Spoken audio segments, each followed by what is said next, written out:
So we're going to sketch this parametric curve and then we'll eliminate the parameters. So first of all, I'm just going to choose some values for t and find the x and y, and here is the restriction on my domain. So let's pick things that are easy to plug in between 0 and pi. So we'll start with 0, we'll do pi fourths, pi halves, 3 pi fourths, and pi. How's that? So the cosine of 0 is 1 times negative 2 is negative 2, and the sine of 0 is 0. And if we did pi fourths, the cosine of pi fourths is square root 2 over 2, so it's going to be negative square root 2. And the sine is square root 2 over 2, so this is going to be 3 square roots of 2. At pi halves, the cosine is 0, the sine is 1 times 6 is 6. At 3 pi fourths, it's going to be the same answers as we got for pi fourths, except that the cosine will have changed signs because it'll be negative of a negative. And then this will still be 3 square roots of 2. And at pi, the cosine is negative 1 times the negative 2 gives us 2, and the sine is 0. So let's go ahead now and plot that. And so our first point is when x is negative 2 and y is 0. And then as we move around, we have negative square root 2, which is about 1.4, and then we have 3 square roots of 2, and that one is about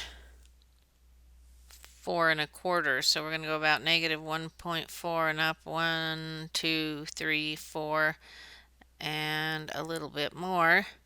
And then we have at 0, 6, 1, 2, 3, 4, 5, 6. So this is going to move around like this. And then we have a symmetric point over here on this side. So about right there. And then we have at 2 and 0. So it's going to come down like this. So there is our curve. It looks like a piece of an ellipse. And now let's go ahead and eliminate the parameter, and we can confirm that. Now to eliminate the parameter on trig functions, we want to come up with an identity that connects those trig functions. In this case, cosine squared t plus sine squared t equal 1. So we're going to take this first equation and we're going to square everything. So we've got x squared equal 4 cosine squared t, so we're going to divide by 4, so we know cosine squared t is x squared over 4. And then plus, we're going to do the same thing with the second equation, y squared equals 36 sine squared t, and we're going to go ahead and divide by the 36. So here we have y squared over 36 equals 1.